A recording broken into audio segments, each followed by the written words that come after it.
జై శ్రీమన్నారాయణ. అందరికీ నమస్కారం.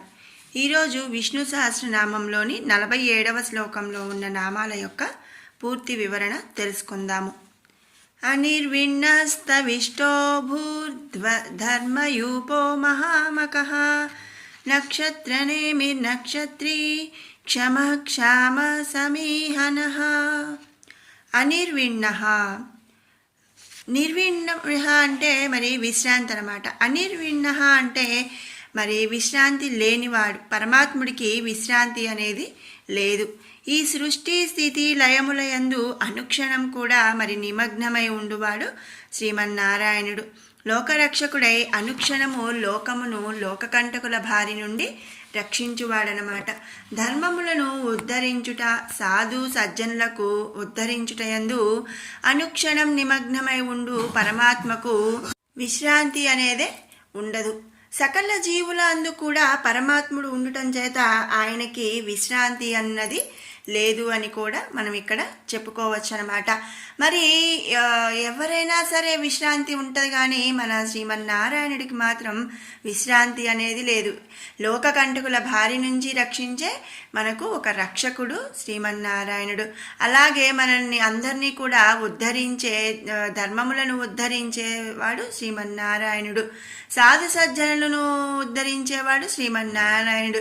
ఇలా ఒక్కటి కాదు, అన్ని రకాలుగా మనకు మరి శ్రీమన్నారాయణుడు ఉండటం చేత ఏంటి అంటే మరి అనుక్షణం కూడా లోకములను కాపాడుతూ సృష్టి స్థితి లయములందు నిమగ్నమై ఉన్నాడు. కాబట్టి శ్రీమన్నారాయణుడిని ఇక్కడ మరి అనిర్విణ్ణః అనే నామముతో స్తుతించుకుంటున్నాము. తర్వాత నామం స్తవిష్టః. స్తవిష్టః సకల విరాట్ స్వరూపుడైన ఆ పరమేశ్వరుడు సకల జగత్తును కూడా తననందు ధరించి ఉండటం చేత గొప్పవాడు. సర్వభూతములను సనాతుపై అతడే భరించుట చేత సవిష్ట అని చెప్పి ఇక్కడ చెప్పబడుతున్నాడు. తర్వాత నామం అబూహు. సమస్త జగత్తుకు సర్వాధారమైన వాడనమాట శ్రీమన్నారాయణుడు. మరి ఇంతకు ముందు నామాల్లో మనం చెప్పుకున్నట్లుగా స్వామి ఈ సకల జగత్తును కూడా మరి ధరించి ఉన్నవాడు. ఆ సకల జగత్తును కూడా మరి అంతర్యామిగా నడిపించేవాడు. ప్రతి జీవికి మరి పంచభూతాలకు అందరికీ దేవతలకు అన్నిటికీ కూడా ఆధారమైన వాడు శ్రీమన్నారాయణుడు అన్నమాట. కాబట్టి సర్వాధారమైన వాడు శ్రీమన్నారాయణుడు. వేరే ఉపాధుల చేత ప్రేరణ చెందనివాడు. అంటే ఏంటి అంటే మరి ఇప్పుడు మన మనుషులే ఉన్నారనుకోండి, మనం ఒక పని చేసేటప్పుడు మరి నీకు వేరే విధంగా నేను ఇంకొంచెం ఎక్కువ జీతం ఇస్తాను అంటే మరి వేరే దగ్గరికి వెళ్ళిపోతారు. అలా కాకుండా మరి వేరే ఉపాధుల చేత అంటే వేరే పనుల చేత ప్రేరణ చెందనివాడు శ్రీమన్నారాయణుడు. ఆధారములకు ఆధారమైన వాడు. మరి మనమే ఆధారం అనుకుంటే మనకి ఆధారమైన వాడు శ్రీమన్నారాయణుడు అని ఇక్కడ అర్థం అన్నమాట. ఆ పరమేశ్వరుడు ఆధారభూతుడు కాకుండా చరాచర జగత్తునందు ఏ విధమైనటువంటి చైతన్యము కలగదు. ఎందుకు మరి మనం ఇంతకుముందు కూడా చెప్పుకున్నాము, ప్రతి జీవిలో కూడా మరి అంతర్యామిగా ఉండి నడిపించేది శ్రీమన్నారాయణుడు. ఈ పంచభూతాలలో అంతర్యామిగా ఉండి మరి గాలి ఎండ ఇట్లా ప్రతి దాంట్లో కూడా మరి ఉన్నది శ్రీమన్నారాయణుడు. అంటే స్వామి లేనిదే మరి ఈ చరాచర జగత్తు కూడా ఎలాంటి చైతన్యము కలిగి లేదు. కనుక ఆ పరమేశ్వరుడు సర్వాధారి అన్నమాట. సర్వానికి అంటే సమస్త జగత్తుకు కూడా ఆధారమైన వాడు. అందుకనే స్వామిని అబూహు అనే నామముతో ఇక్కడ స్తుతించుకుంటున్నాము. తర్వాత నామం ధర్మయూపః. ధర్మయూపః. యూపః అంటే యజ్ఞ పశువును కట్టబడు స్తంభం అన్నమాట.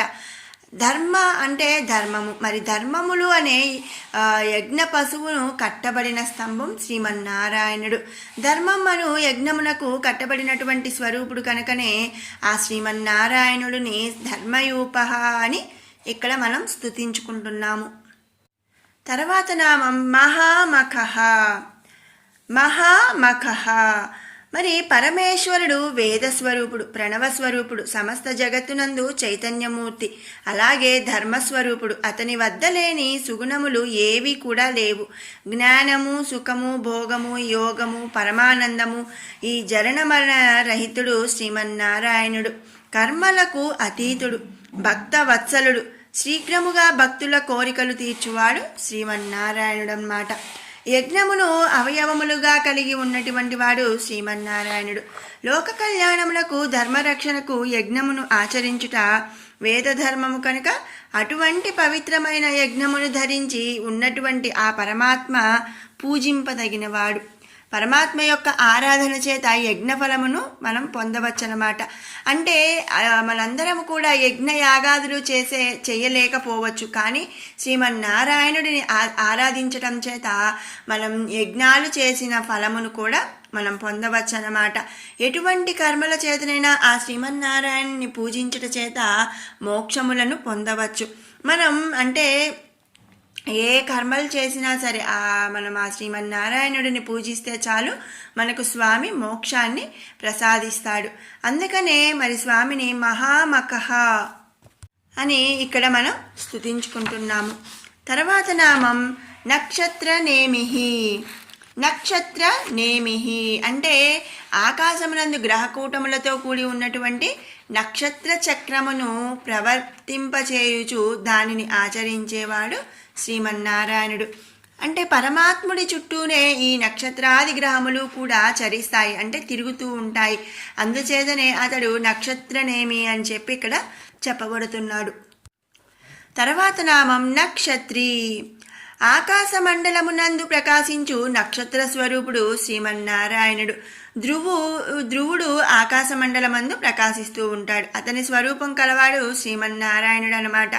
ద్వాదశాధిపతులలో విష్ణు స్వరూపము జ్యోతిర్మయ స్వరూపముతో ఈ సూర్య చంద్రుల స్వరూపము నక్షత్ర తేజ స్వరూపములు ఆ పరమేశ్వరుడే. అందుచేతనే అతడు నక్షత్రి అని చెప్పి చెప్పబడుతున్నాడు.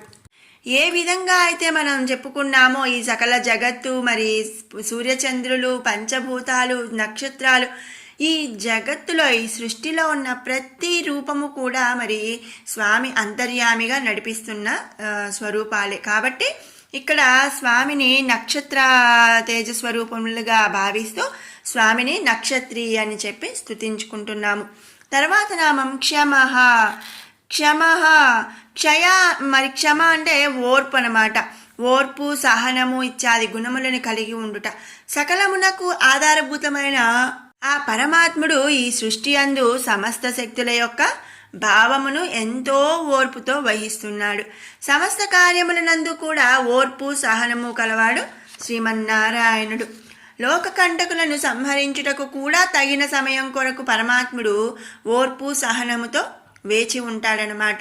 అంటే ఏంటి అంటే ఒక్క తప్పు చేయగానే వాళ్ళని శిక్షించే రకంగా మరి వెంటనే కోపం తెచ్చేసుకొని మరి వాళ్ళని ఏదో చేసేసేలాగా ఉండడనమాట.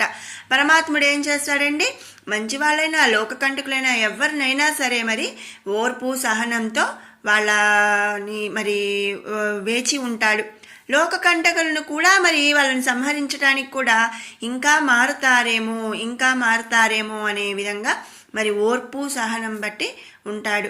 ఇక వాళ్ళ పాపం పండింది, వాళ్ళు ఇంకా మారరు అని అనుకున్నప్పుడు వాళ్ళ అధర్మపు కార్యాలు మరి క్రూరమైన కార్యాలు మరి బాగా ఎక్కువైనప్పుడు ఆయన సహనము ఓర్పు నశించిపోయి అప్పుడు వాళ్ళని సంహరిస్తాడనమాట. అంతటి క్షమాగుణం కలిగిన వాడు శ్రీమన్నారాయణుడు. అందుకనే ఇక్కడ స్వామిని క్షమః అనే నామముతో స్తుతించుకుంటున్నాము. తర్వాత నామం క్షామః. మహాప్రళయకాలమందు అన్నీ నశించినప్పటికీ తాను మాత్రం మిగిలి ఉండేవాడు శ్రీమన్నారాయణుడు. ధ్రువమండలమందు ధ్రువుడు కొలువై ఉన్నాడు. శ్రీమన్నారాయణుడి సంకల్పము చేత అవాంతర ప్రళయము ఏర్పడినప్పుడు అవి ధ్రువమండలమును చేరకుండా నశిస్తుంది. ఈ విధంగా అవాంతర ప్రళయమందు కూడా నశించని ధ్రువమండల స్వరూపుడు శ్రీమన్నారాయణుడు అనమాట. కాబట్టి క్షామమే లేనివాడు, అంటే నాశనమే లేనివాడు. కాబట్టి స్వామిని క్షామః అనే నామముతో మనం స్తుతించుకుంటున్నాము. తర్వాత నామం సమీహనః. ఈ సకల జగత్తునందు శక్తులకు నియమించువాడు శ్రీమన్నారాయణుడు. అతడే సృష్టి శ్రేయస్సును కోరునటువంటి శ్రీమన్నారాయణుడు అనమాట. కనుక స్వామిని ఇక్కడ సమీహనః అనే నామముతో మనం స్తుతించుకుంటున్నాము. ఇది 47వ శ్లోకంలోని నామాల యొక్క పూర్తి వివరణ. ఇప్పుడు 41వ శ్లోకం నుంచి 50వ శ్లోకం వరకు కూడా ఒకసారి పారాయణ చేసుకుందాము. ఉద్భవః క్షోభనో దేవః శ్రీగర్భః పరమేశ్వరः కరణం కారణం కర్తా వికర్తా గహనో గుహః వ్యవసాయో వ్యవస్థాపనః సంస్థానస్థానదో ధ్రువః పరద్దిః పరమస్పష్టః తుష్టః పుష్టః శుభేక్షణః రామో విరామో విరజో మార్గో నేయో నయో నయః వీరశక్తిమతాం శ్రేష్టో ధర్మో ధర్మవిదుత్తమః వైకుంఠః పురుషः ప్రాణः ప్రాణదः ప్రణవः పృథుః హిరణ్యగర్భः శత్రుఘ్నో వ్యాప్తో వాయురధోక్షజः ఋతుః సుదర్శనः కాలः పరమేష్టి పరిగ్రహः ఉగ్రः సంవత్సరో దక్షో విశ్రామో విశ్వదక్షిణः విస్తారస్తావరస్తాణుః ప్రమాణం బీజమవ్యయం అర్థో నర్థో మహాకోశో మహాభోగో మహాధనః అనిర్విణ్ణః స్తవిష్టో భూర్ ధర్మయూపో మహాముమకః నక్షత్రనేమిర్నక్షత్రీ క్షమః క్షామః సమీహనః యజ్ఞయుజ్యో మహేజ్యశ్చ క్రతుః సత్రం సతాం గతిః సర్వదర్శీ నివృత్తాత్మా సర్వజ్ఞో జ్ఞానముత్తమం సువ్రతః సుముఖः సూక్ష్మः సుఘోషः సుఖదः సుహృత్ మనోహరో జితిక్రోధో వీరబాహుర్విదారణः స్వాపనः స్వవసో వ్యాపీ నైకాత్మా నైకకర్మకృత్ వత్సరో వత్సలో వత్సీ రత్నగర్భో ధనేశ్వరः. ఓం శ్రీమన్నారాయణాయ నమః.